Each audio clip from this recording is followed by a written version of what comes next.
Hello and welcome to the More Cheese, Less Whiskers podcast. My name is Dean Jackson, and today we're going to be talking with Paul Kang from all the way around the globe in Korea. And who is in charge of the marketing and helping to grow a international school in Korea, in Busan.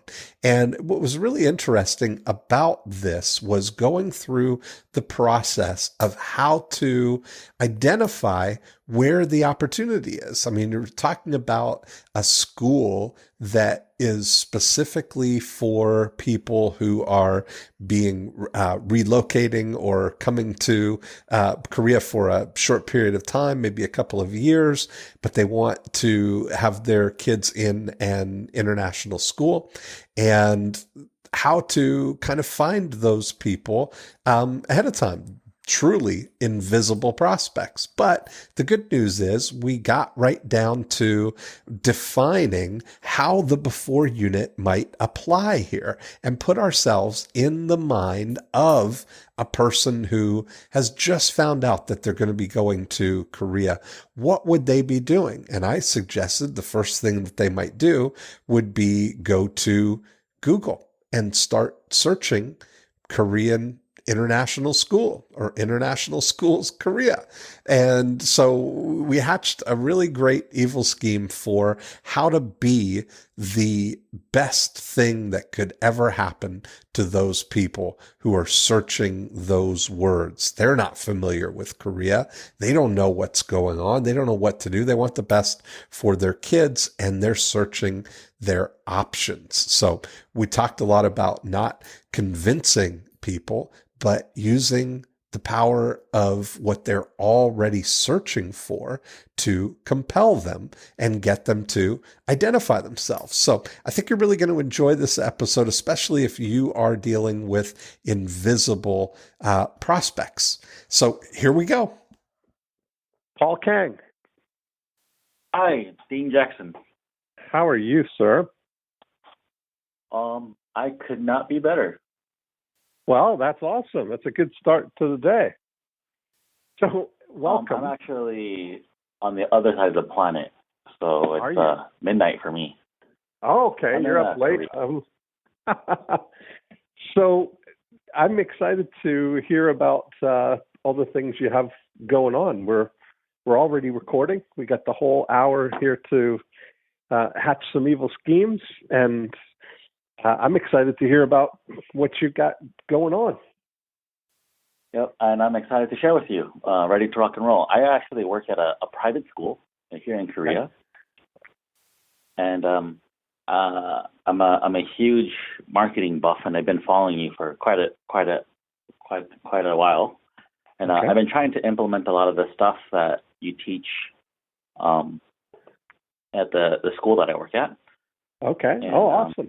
I went through the Profit Activator scorecard website, and I filled that out. Okay. And I'm hoping to get your sage advice and see how it could help our school grow.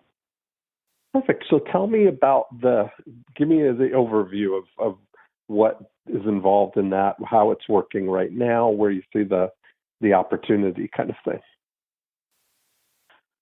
So I know you don't like hearing like every industry there's a lot of things that are similar across industries, but we're the private school industry in Korea is heavily regulated by the Ministry of Education in Korea. Okay. And so the target market is already in many ways already set for us. So we can only accept students from international countries with different passports, and we can accept local Korean students only if they've studied abroad for over 3 years. And I'm in a city with a population about 3.4 to 4 million. Okay. And what's the total population of Korea, by the way? What's the total? Just to have a context, I don't really know that much about Korea, so just set it for me. I think it's 40 million. Let me double check. Okay, wow. Oh, That's 50, a good 50 size. million. 50 million. So that's bigger than Canada, less than the United States. That's a good size. Okay.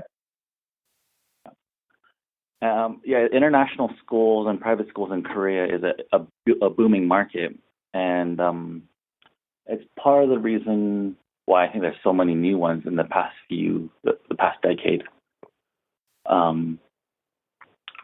So the private school market, it's not cheap. It's generally anywhere from $20,000 to $30,000 a year per student. Mm-hmm. Okay. And in my particular school, we were at about 500 students or so, but it's been gradually decreasing because of the area that I'm a part of is part of the oil industry and the shipping industry, Mm-hmm. and it's those two markets with oil being down, from $110 a barrel to 30 to now about 50 something. Those we were educating the children of the executives that were working at those companies. Okay. And we are trying to we do a lot of different marketing tactics, and Yes. they work, but I just feel like the market's shrinking, and I'm not really sure how that could be. But so what's the thing how does it work? Like if you were describing how your before unit works right now, if I could say, like, so your during unit basically is you provide a international private school education for international students, and their what age ranges? You go from kindergarten through high school, or is it just high school? Or yeah, it goes from preschool to high school. Okay, so all ages, 2-year-olds, any school. Is it exactly language based? Like, is it an American school? Is it what language do they teach in? And all the instruction's done in English, and okay. we've adopted the curriculum from the International Baccalaureate Program. There are international baccalaureate programs all over the world, and the USA included. Yeah, they have that here too. IB, right? Exactly. Okay. Yeah, IB. So that's great, because that way people can plug in wherever they are. That makes a lot of sense. I didn't realize that until just now. I had a friend whose daughter was taking part in the IB program, and that International Baccalaureate. I had no idea what that was. So that's like a standardized curriculum that anybody can plug into and know that they're getting a consistent standard of education. Exactly. Okay. And you've got 500 students at the peak, kind of, and how many do you have now? It's dropped about 100, and we're forecasting more of a drop.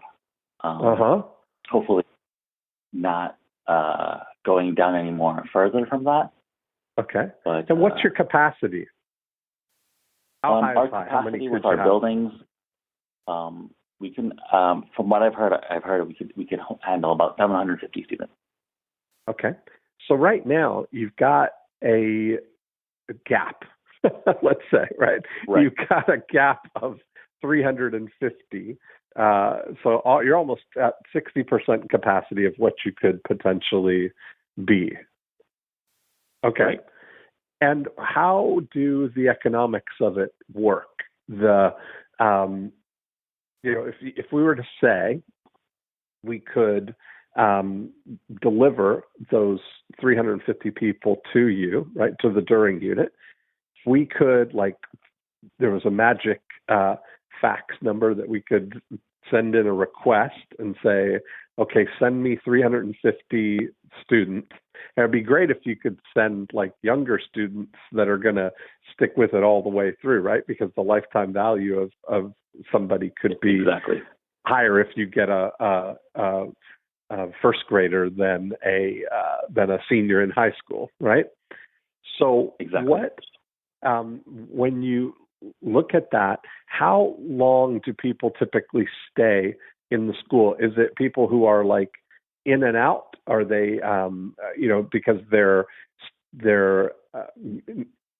if it's not military, if it's oil and gas or whatever, are there?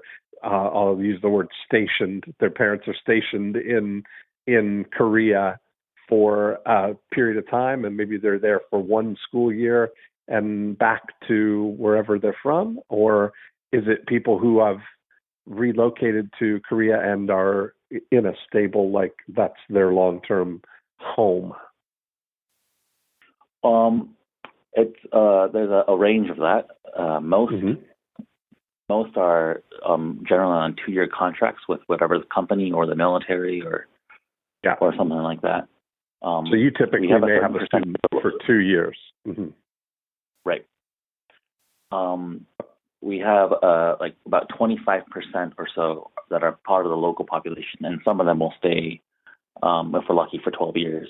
But it's a smaller percentage, naturally. Well, it would actually be, you couldn't have them stay for 12 years because isn't the requirement that in order to get in, they have to have had 3 years of international? Or could you take a local first grader? No, we couldn't. But if they were an international, if they had a different passport other than Korea, then they could stay as long as they could start at kindergarten. Yeah. Okay, great. So that's an interesting thing then. So there's a local market for this and the international market for it. But if we were describing back to my, vending machine analogy here, if we could say, send us 300 students, and is your school year the same September to June type of calendar as in the U.S.? Yes. Okay. And do most of your enrollments happen like beginning of the year, or are they coming in at all times throughout the year? A large portion come at the beginning of the year in September, August, September, and then we have like a certain a less percentage that come in rolling throughout the year. Okay, great. So we've got a good runway right now because it's February. So we've got a bit of a runway here to affect something for August, if that's possible, right?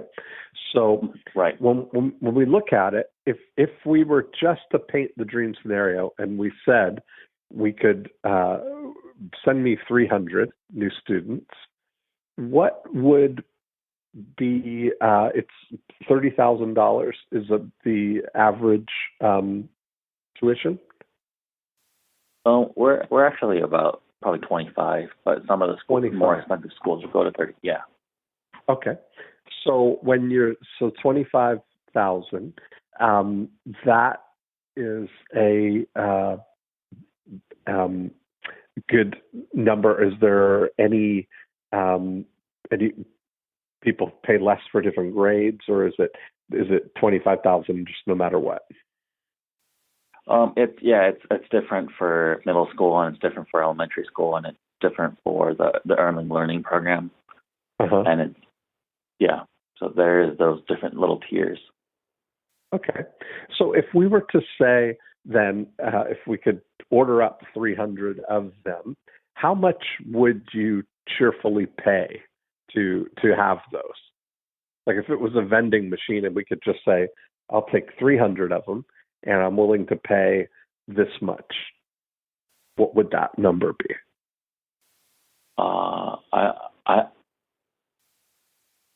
I've heard you talk about this on the podcast, but I've never actually brought it up to my supervisors. I think they'd happily pay a couple $1,000, $1,000 or $2,000 per student, I would imagine. What do they pay now? What does it cost you to acquire a customer, a student?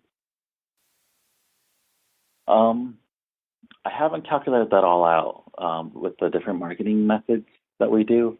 Okay. The biggest one is the school website. We rank number one for most all terms in the local area. So people find us through the website, most probably 70%. We do offline events. Right.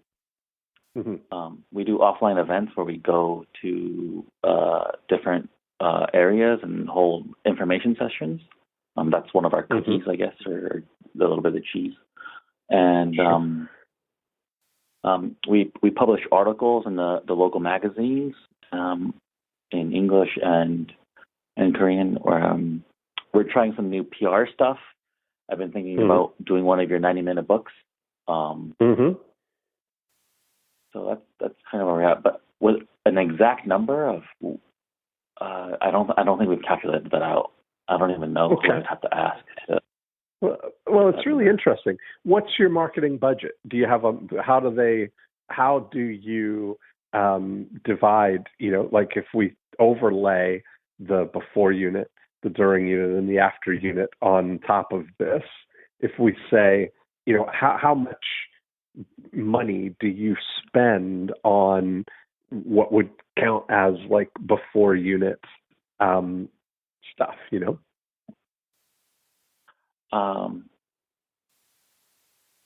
I would say less than 1%. Okay. And so what would that dollar figure be? Just because about about 30,000, I would imagine.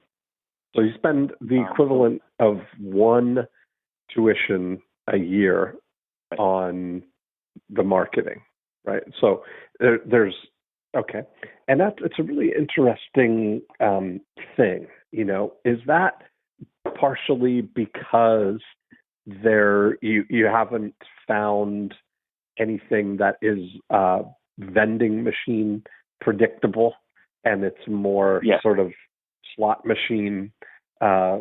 Well, we're pulling this way and we're pushing this and we're doing, it sounds like the way you were describing it to me, it's like there's not anything that if we were on, there's a show in the United States here, I don't know whether you get it, on the Science Channel called How It's Made. And what they do I love it. is they narrate manufacturing processes. Have you seen this? Yes. Okay, so I always so one of the things that I always have people imagine is if we were on the show How It's Made, how would you narrate your before unit, right? Because we think about, this is the kind of thinking that I was trying to get people to have, is we're talking about your before unit. And the reason that I separate them out is I want to look at the before unit as a supplier to your during unit,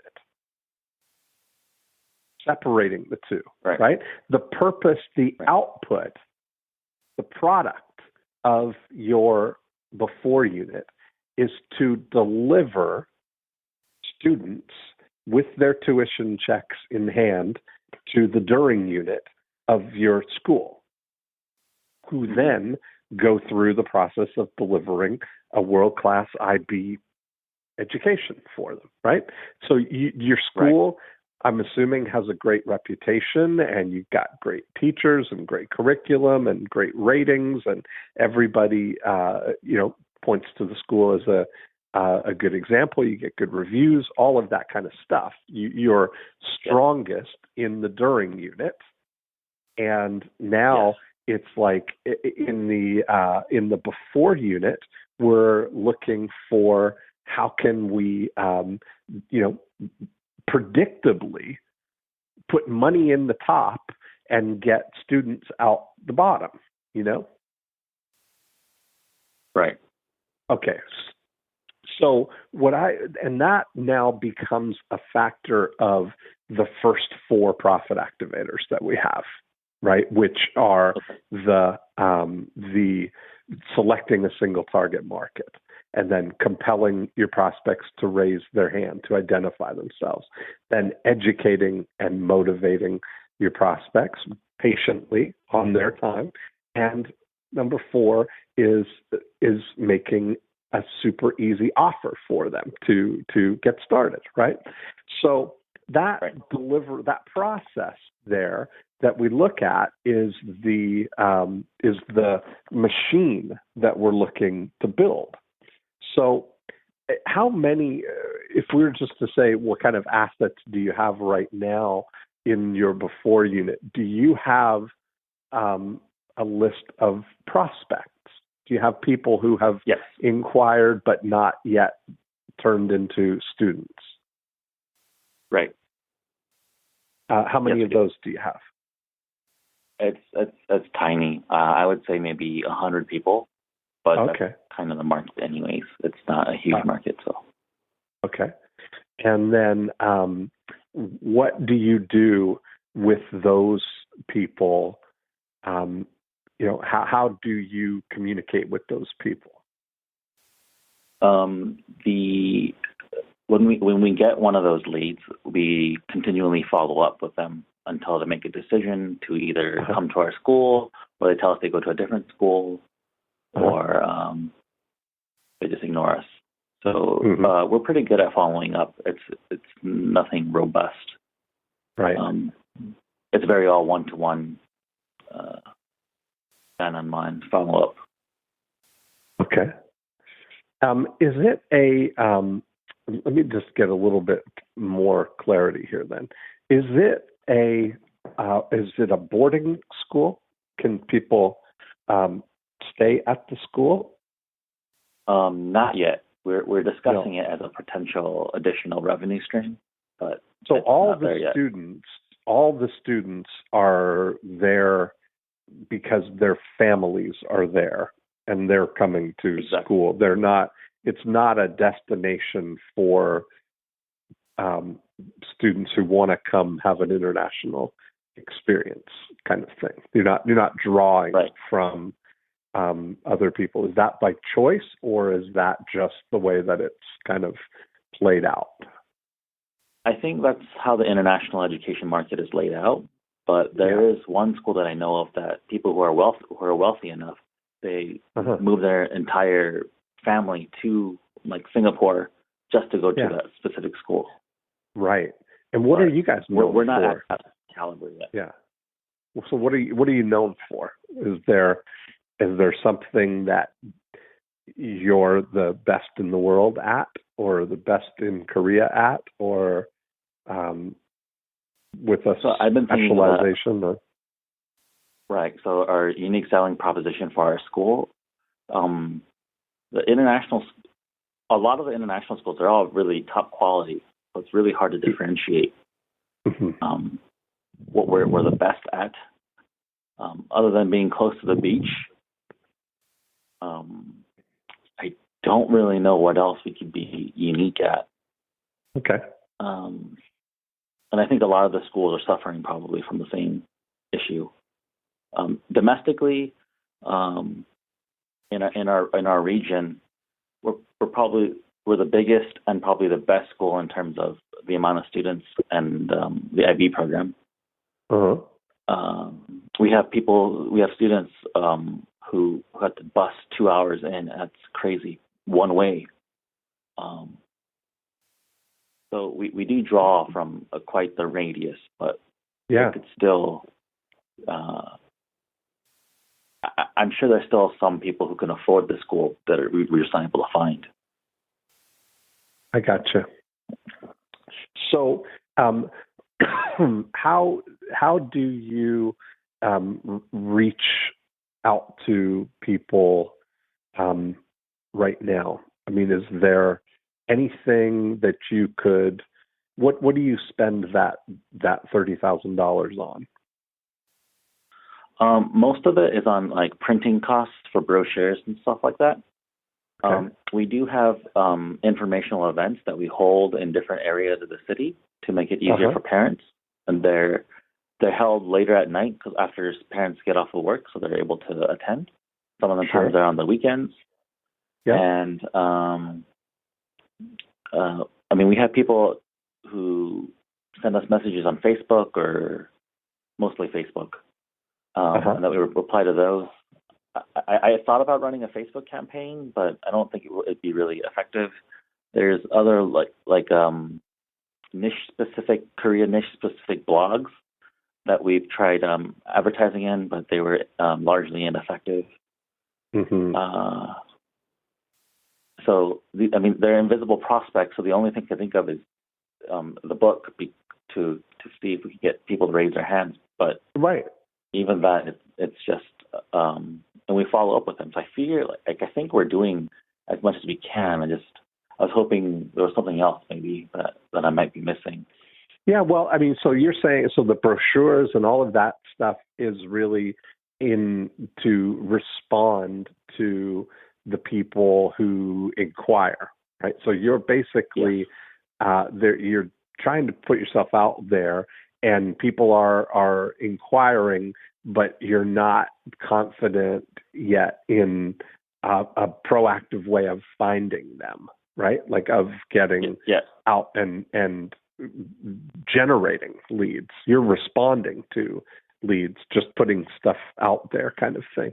If I'm a parent of a child and I'm being, going through that process, looking for a school, what is my process right now? How do I? What am I looking for? What would I do? What would I be searching for? I imagine I would go to Google and type in something, right? I mean, do you do AdWords at all? Well, we don't. The keywords we ranked number one for all of them, so I don't think I think we've tried AdWords in the past. Okay. But it was expensive and they weren't able to really track. We're already ranked number one for most of the terminology in our region. Okay. So how much do you track visitors to your website? Yes. Okay. So all that stuff that you're doing right now, let's just look at the raw metrics then. If we said that you're getting how many visitors to your site in a typical month? Let me pull it up real quick. Give me 1 second. I think it's about 5,000 to 10,000 visitors a month. A month. So you're getting... Yeah. But that includes prospective teachers, prospective students, current teachers. Everybody. I mean, you just get, that's visitors. You can't break it down as to what they're, what that's from. I got it. And of those, what's the website, by the way? Let me take a look here. It's bifskorea.org. Okay, say that again. Spell it out for me. BIFS. BIFS. Korea.org. Korea.org. Okay. BIFSKorea.org. All right, there it is.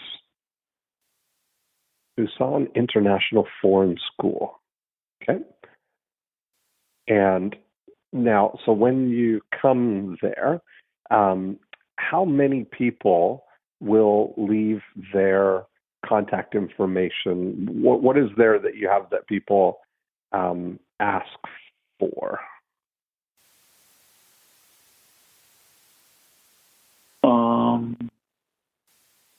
I'm not exactly sure I understand.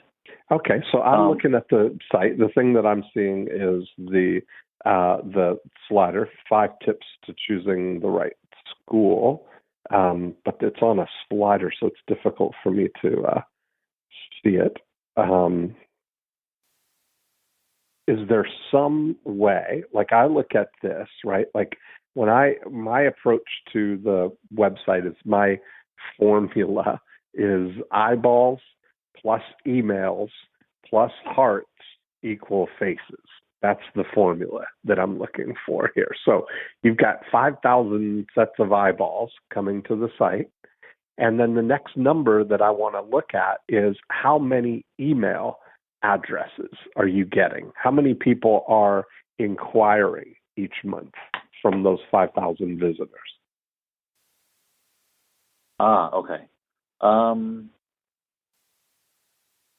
the sounds of it, not many. If you've got 100, if you've only got 100 prospects, like 100 email addresses of prospects, it sounds like there's that not a lot. Right, it's not a lot. Okay. Let me if somebody were to ask for something on your website, what would it be? Like, if you look at the last 30 days, what kind of inputs are there? Like, is there, I'm still searching like on your site, and it doesn't seem like I haven't found anything yet that I can leave my name and email address to get, Right. Yeah, that's something that I've been actually kind of struggling with. Okay.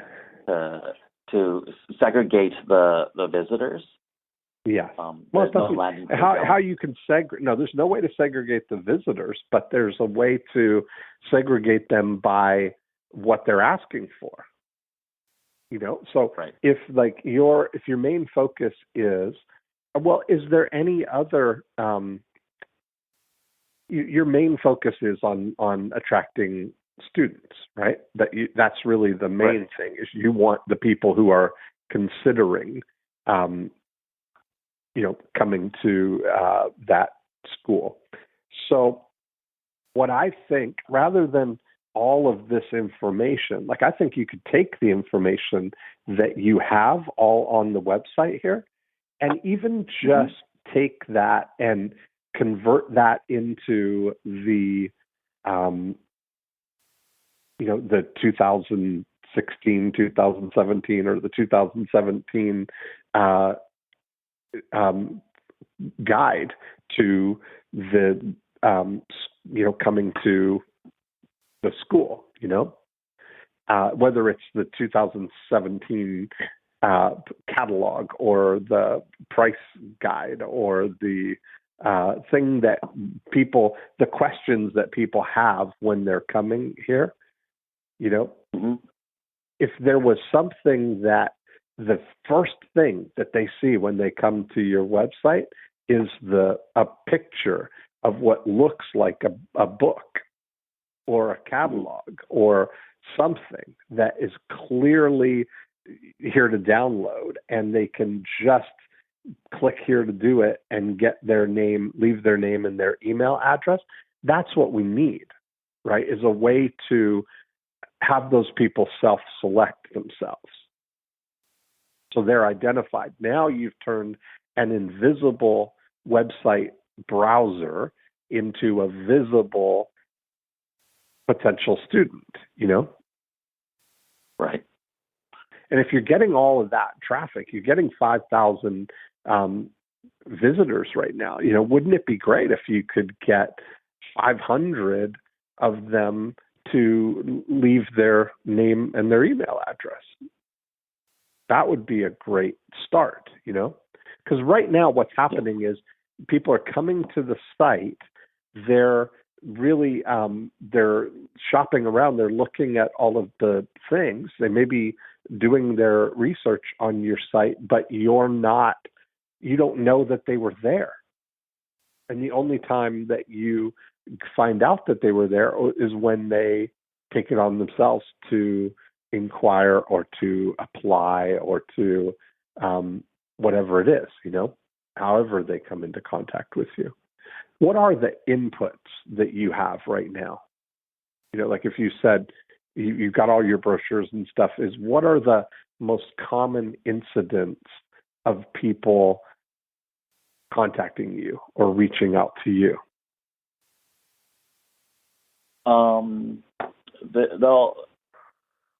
They'll ask the questions that are on the frequently asked questions part of the website. If you go to in the navigation menu, go to admissions and then frequently asked questions. Yeah. So they typically will ask these questions when they call or email. Okay. And so those, the kinds of things that they're asking, you're covering them on the website, right? Yes. Okay. And do you think that what are your class sizes, school bus services, afternoon organizations? Okay. So you've tried to make the website be as complete as you can. And it's probably doing a good job of that, but it's limiting the opportunities that you have to engage with somebody, right? Yes, absolutely. Yeah. And I think that would be, the asset that you have right now is you've got the number one ranking on all of the terms. You've got 5,000 people coming. We just need to get them to raise their hand. And I think that you could do that with a crystal clear, first step, start here, download the 2017 guide, Yep. Yeah, absolutely. And then, right. I think that part of the thing that you have, you were talking about potentially doing a 90-minute book, which would be a great opportunity for you to, imagine that you've got an audience of all of these people and you can share with them the most important things that they need to know. Like, what would be the question or the the thing that's going on in the minds of somebody who's moving to Korea, of all places, for anybody who's coming there, they probably have not been there before. Maybe they're and I'm just imagining, and maybe I'm not right on that, but is it mostly if it's oil and gas, where are the home countries of these international students, if we were to see it on a pie chart? Is it from all over the world? Is it primarily American and British, or is it where in the world are they? It is all over the world, but a large percentage is from the U.S. A large percentage is from the Scandinavian countries like Norway, Sweden, Denmark, Finland, from the UK as well, France, Russia, Australia. Yeah. Up to 42 different nations or nationalities are represented at our school. Wow. So you've got, it pretty is spread out. That's pretty great. If you got 400 students from 240 countries, that really is pretty broad. So it's not like there's a pipeline. 40 countries. Oh, 40 countries. I'm sorry. Okay, 40 countries. I was going to say, I didn't even think there were that many countries. Yeah. Oh, that's funny.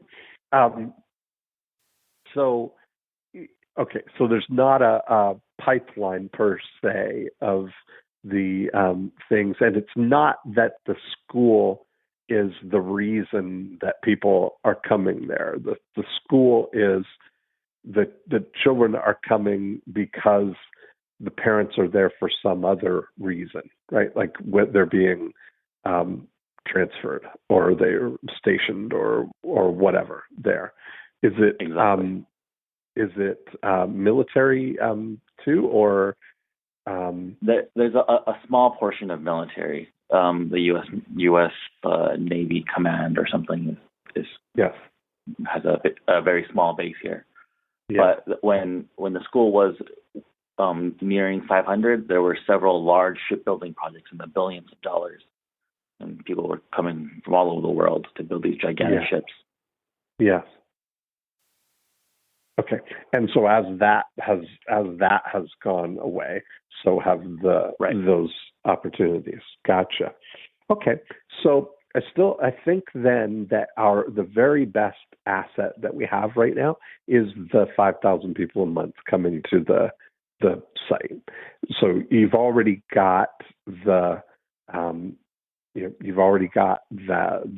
eyeballs, and I think that having some catalog or guide or book that people can download, very prominently on the site, like start here with the guide. That would be a big start. along with some other, if you've got some secondary markets there, like that you're trying to attract, whether it's teachers or whether it's, you definitely want to have the opportunity for people to leave their email address. Right. So I have the teacher one ready, but okay, not the student one. And that's not important. As important for you right now. What's important is the students are where the challenge is, And I think it would be an advantage if we knew more of the people who are coming to the site, that we had an opportunity to be more to engage with them. Yes. So I think that would be a really good start. And so I'm thinking the way that I would go about like naming this or putting it in is the I'm trying to think about what the right word palette would be for this. And that's exactly where I would start, right? Is start to think about what are the words that would, how would I title this, Like what is going through the minds? What do they want to know? They want to know about pricing. They want to know about the curriculum. They want to know about the, what's it actually like, at the school, like the slice of life kind of thing there. They probably want to have pictures of the school, see what the environment is like, all of that kind of stuff, right? If you imagine this is their lifeline to it, you kind of make a decision based on not being able to actually see everything, Do parents make a decision before they've actually set foot on the campus kind of thing? Sometimes. Yeah. And so if go ahead, sorry. If you're getting stationed here, they have to choose our school or a different school depending on how far you on a bus or drive, and what if you want the AP, Advanced Placement Curriculum, or the IB curriculum. Gotcha.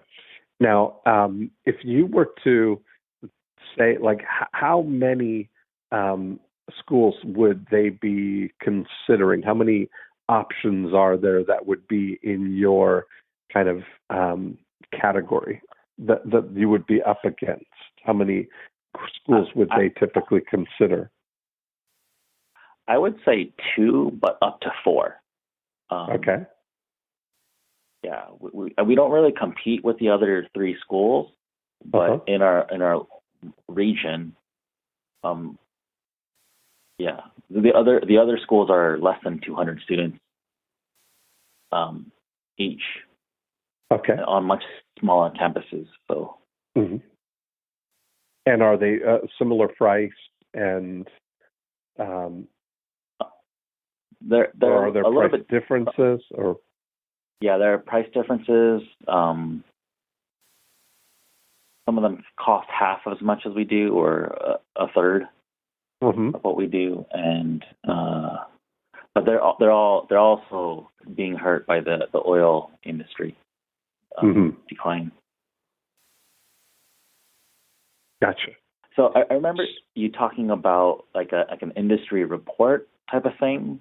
And to make it easy for your prospective prospects, just to like have a master report of just like everything in the area, like the guide, of an industry, and we can almost include like all the international schools in Korea and trying to just being helpful, even the other regions of Seoul in Korea. I mean.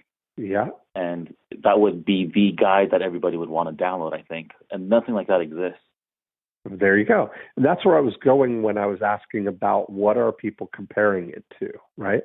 And so if you can be the one who puts together the guide, the pricing guide, that's something that you could do outside of even the the stuff that you're working on with your site. So you've got your site, you're number one, that's great. You don't want to change anything with that. But if you took the top keywords that people are searching on and you were to put together that directory, like what would be the main keyword that people would be searching on? So I'm a mother, and my husband is comes home and tells me, hey, we got this great opportunity to go to Korea for 2 years. And I think it would be a great experience for the kids, and it's more money and a promotion and whatever, all the reasons he's selling the idea. Then she's now got to think, well, what about the kids? What about education? They're going to go to Google and they're going to type in what? Korean International School or International School Korea, or what would be, what are the top keywords? Those are actually the top keywords, the words. Oh, look how good I am at this. See how good I am at this? You're so good. But part of it is that's getting inside the mind of your client, right? Joining in on the conversation that's already going on. We want to go upstream and find out what they're doing. We already know that you're the top choice. We already know that you dominate Google on that. But if I were to go to Google and type in those words, let me just do it right now. So I would say Korean, or what was it? International School Korea. Yeah. Well, we're not on the top of that one, but we're on the very bottom of that one. Korea. Okay, but let's see. But I would click that, right? So if I did type in International School Korea, then what comes up is the map. There's Korea International School, Seoul Foreign School. There's no ads, right? So you could be the top thing for sure for International School Korea. And let me scroll down. There's no ads even on the bottom. So you'd have the whole category to yourself there. Let me see if I just put in Seoul, Seoul, Seoul. Nothing. Seoul International School, Yongsan International School, Seoul Foreign School. So you don't even show up on the map of these, I'm just saying. But we're not in. Yeah, we're not in Seoul. We're in Busan, actually, which is a city of it's like the southeast corner. Okay. And how do you spell what your town is? Busan, Busan. Busan. And that's probably, that's where, there you go, Busan International Foreign School. That's you? Yep. Mm-hmm. Busan International Foreign School, Busan Foreign School, Busan. So there you are on the top of those. But those other things, I'll call them the outer ring keywords, right? The first, let's start here. They're just starting the conversation of, moving to Korea. So they don't even know what they're looking at, So that is, they're going to say that because that to them, international, Korea is Korea to an American who has no experience with it, right? They don't know Busan from Seoul. They don't know the geography or anything about that. So they're just starting with what they know. Korea, International School, Korea. So that, I think, is going to be an important anchor for you, right? Like, I think if you start out with, if there was a resource site that you could have the guide, the 2017 guide to Korean international schools or international school directory or whatever it is that you've got the information sort of site, that Mm-hmm. would be a win for you, because that's the ideal person. So and I would think about that in terms of not even that you're sending traffic to your specific school. Like your domain name is very specific, just the school, but it doesn't mean anything. It's about you, right?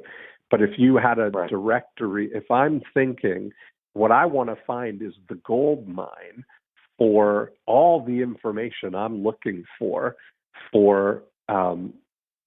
like I want to go to Korean International School Guide.com.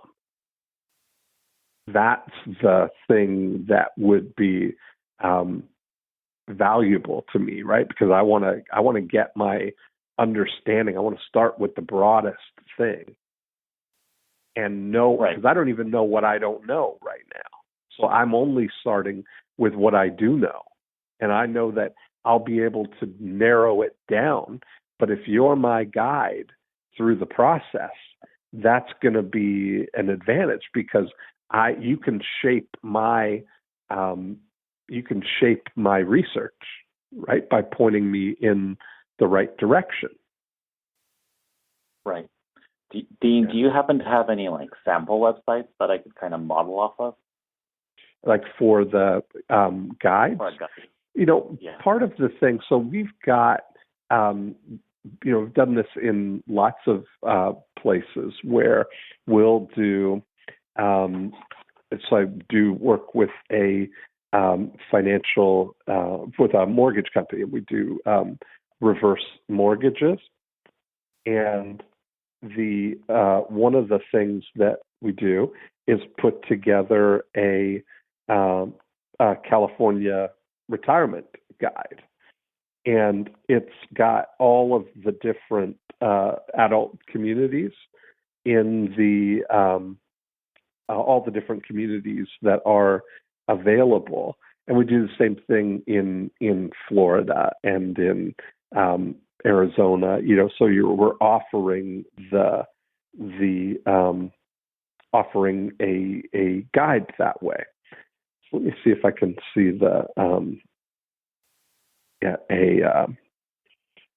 but we're doing Facebook ads on all of those. Let me see if I can find the domain name.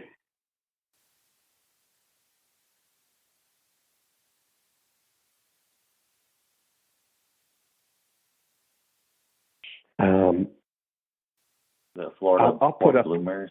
I'll put one up in the thing, but it's just the domain names that we have are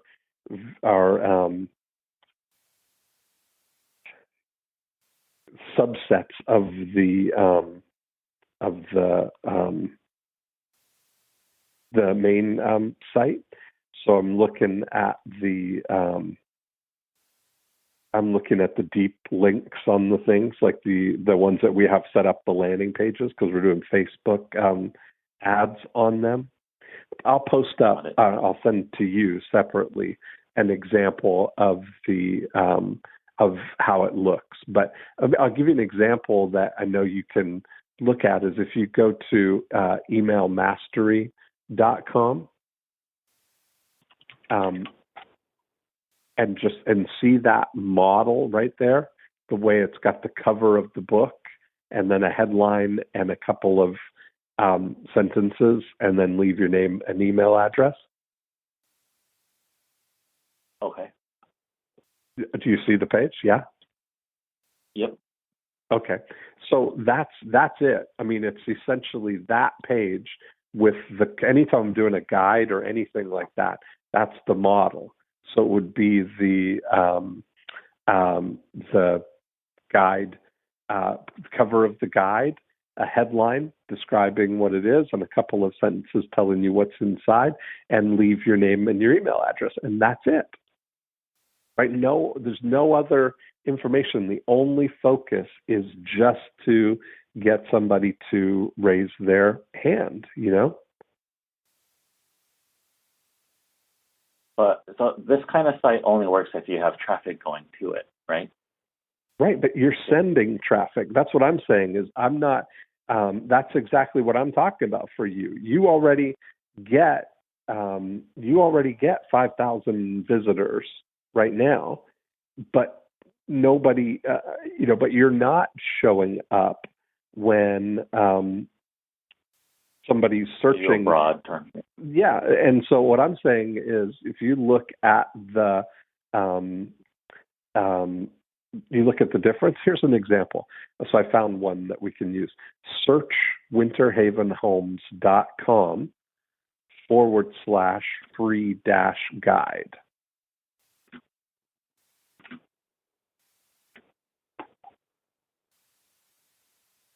That would be another kind of style of it, where we're offering the guide to Winter Haven real estate prices. So winterhavenhomes.com/free-guide. Search winterhavenhomes.com. Oh.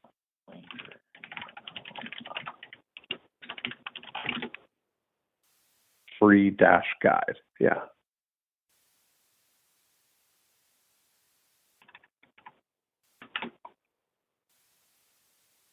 Did that work? Perfect. Yep. Okay. So that's what I'm talking about. Was you have KoreanInternationalSchoolGuide.com, and it goes to a page just like that with a cover that looks like the official government publication on all the Korean international schools. That's what you're looking for, right? That would be, found it. Perfect. This is exactly what I was looking for. So you meet them where they are, and I would do that. Going with the broadest, the broad terms is, let's be the person who draws them in and makes their job easy, And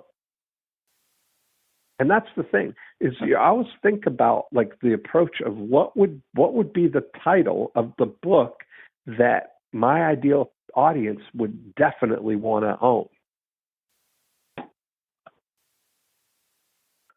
And somebody's in research mode, especially in the beginning. If you get them early and you're the one that's providing that information for them, because they don't even know what they don't know. So they're starting broad. They're starting international school Korea. Right. And if you can attract those people, that's going to make all the difference, So rather than spending AdWords money on just sending traffic to your own site without any measurement of how it's working, set up a completely separate thing and send it to them that way. And then inside the guide, you can have the list of all the international schools, but you also then get to shape the conversation, because now you get to highlight and shape all the ways that your school is the right school for them. Right. Perfect. So let's imagine, that you've got that. Let's just fast forward and wave a magic wand that you put together that guide. You have AdWords that are, for those specific things, and people are going there, and 100 people a month are leaving their name and their email address to get your guide. That's your Profit Activator 2 magnet that gets people, we've selected a single target market, people from all over the world who are being relocated to Korea and starting the process of searching for information on Korean schools, international schools. That's your target audience. your Profit Activator 2 method of getting in front of them is to buy AdWords on the top keywords that somebody in research mode would be drawn to, typing in those words. You're at the top of the list because nobody else is bidding on those right now. So every time somebody searches on that, they're going to see this free, the 2017 International or Korea International School Guide or Directory. That's a really cool thing. They come there, they leave their name and their email address because there's nothing else to do. The only purpose of the site is to offer this guide. So they leave their name and their email address. Now you are in Profit Activator 3. Now you've got a list of people who have inquired about that. Now you immediately send a message to them where they can download the guide, and then the next morning send a message that will engage in a dialogue with them. So now somebody has, requested it, and then the next day they get a message that says, "Hi, welcome aboard. I see, you downloaded the guide. Are you, and you ask maybe a sorting question or ask a specific engaging question. When we do it, when people download the guide from the Winter Haven site, we send out a message that says, "Hi, Paul, welcome aboard. Are you an investor or are you looking for a house to live in?" And that's a good start, right? So if you think about what would be a good question that we could ask the person who downloaded the guide, what would be valuable for you to know about them? Or what would be the,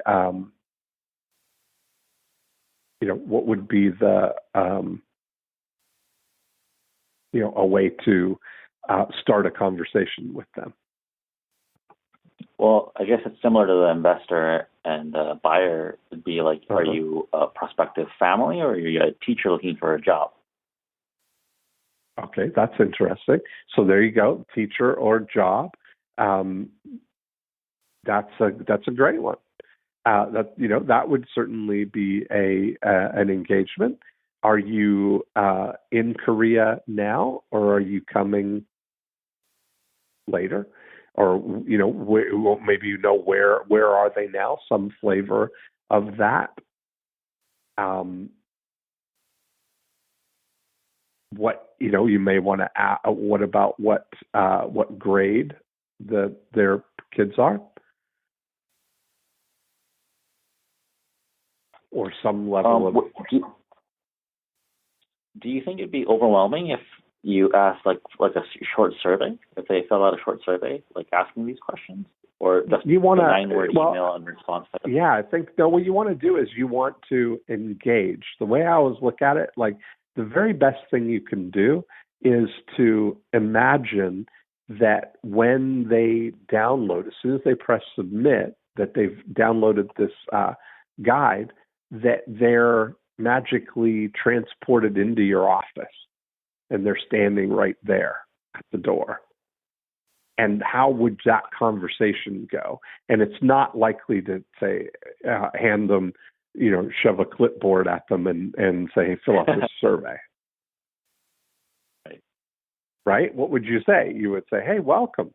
That would be the kind of question, That would be the kind of scenario that you would want to sit down and play out, And it's not, I say it like a lot of these 9-word emails and the personally short conversational types of emails seem like there's no thought or effort put into creating them. But the reason that it doesn't flow off the tongue like in this context that we're talking about it is just say this, is because I would sit down and I might spend an hour or more just thinking about that interaction and maybe making notes and imagining how that conversation might go before I got to the point where I would come up with the right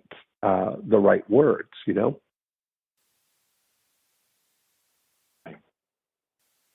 But you imagine that's kind of the thing, you know, and then you start this journey of how do you continue to educate people, you know, over a period of time, and always thinking about what's the next step, you know, what's the next step for them to take, right? What would be the thing that you could offer them that would kind of start the ball rolling, you know? So if somebody downloads that guide for real estate, this would be, we've already thought this through, that they're either going to want to start looking at homes.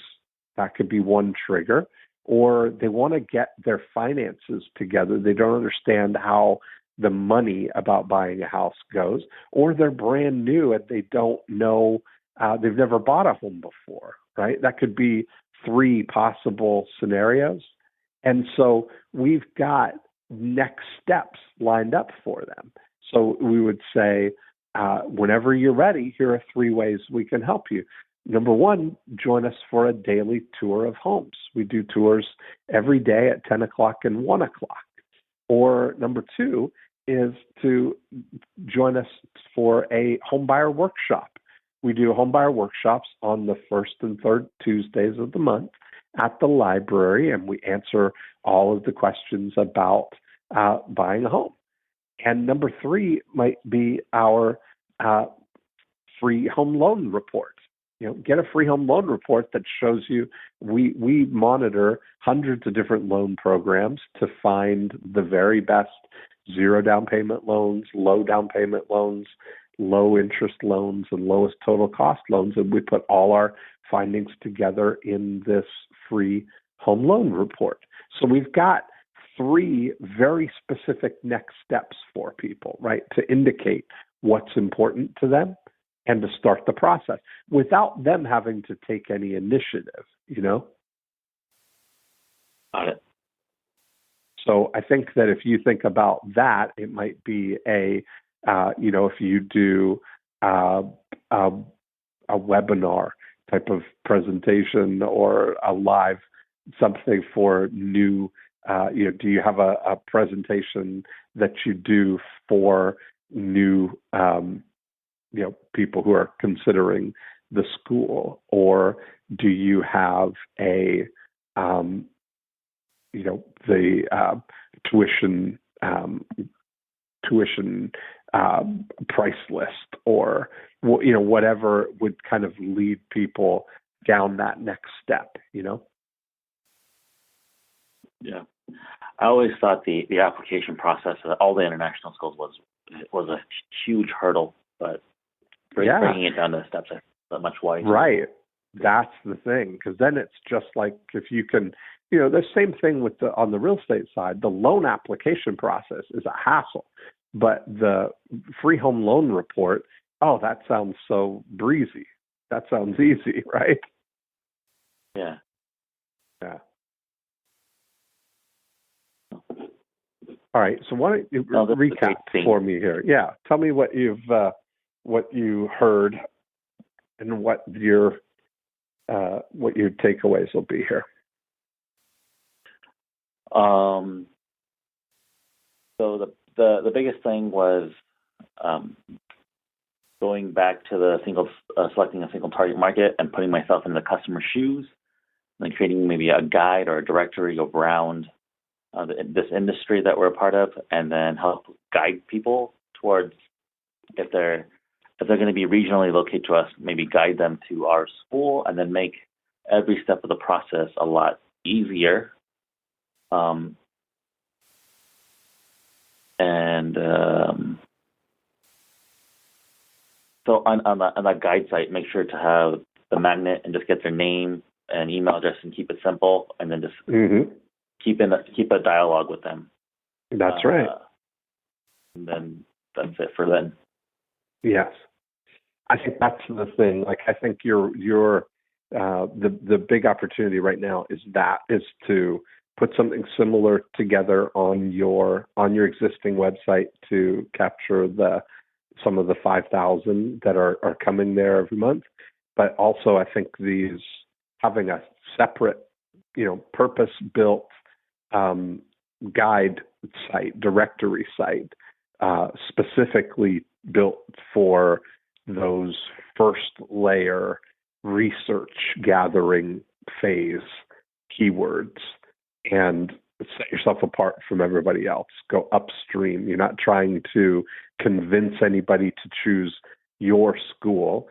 You're trying to tap into the self-interest and they're already in motion researching.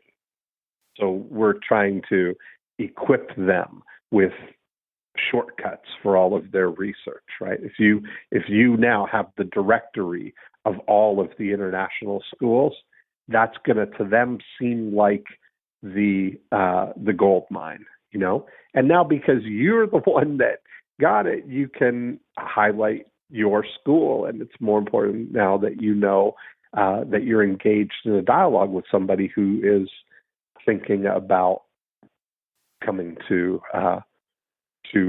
Korea. Yep. It's all very exciting, Paul. I think that's going to make a big difference. So when you put everything together, of course you'll keep me posted, and I think people would love to see and hear how this plays out. Will do. Okay. Yeah, I was actually surprised to even be able to be on the call, because I wasn't sure what kind of filtration process you were doing for the More Cheese, Less Whiskers podcast. Well, that's the whole point. It's not about filtering or anything. I mean, sometimes it's it's a process of going through. This is what this is all about. Is how we know. I know that the 8 profit activators apply to every single business. There's no business that the 8 profit activators don't apply to. And so this gives us an opportunity to go through the process. And I think it's what's the most instructional for people is to hear how you think about it, And I mean, we've had some really random kinds of businesses, that you wouldn't otherwise think of, but it's always we always come around and have a actionable plan, at the end. So yes, I love it. It's my favorite thing. Yeah. And you're great at it. Thank you. Thank you.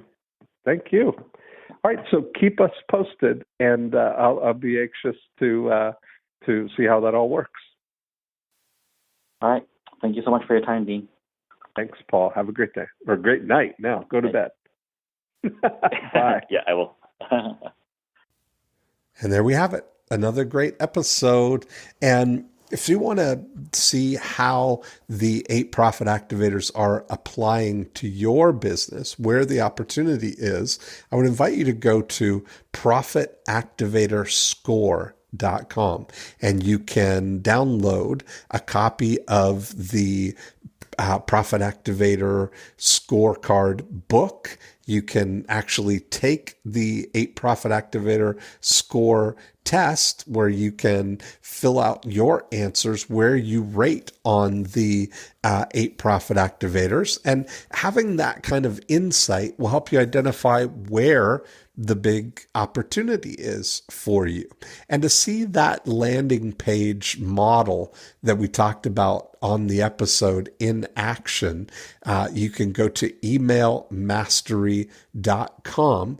And that's what a simple single purpose landing page can look like. Imagine just replacing the cover of the email mastery book with a guide or with the cover of your book, whatever it is, only focusing on attracting the name and the email of the person that you're trying to engage in a dialogue with. So there's some great resources for you. If you'd like to be a guest on More Cheese, Less Whiskers, you can always go to morecheeselesswhiskers.com, download a copy of the More Cheese, Less Whiskers book, and click on the Be a Guest link, and maybe we can hatch some evil schemes for you.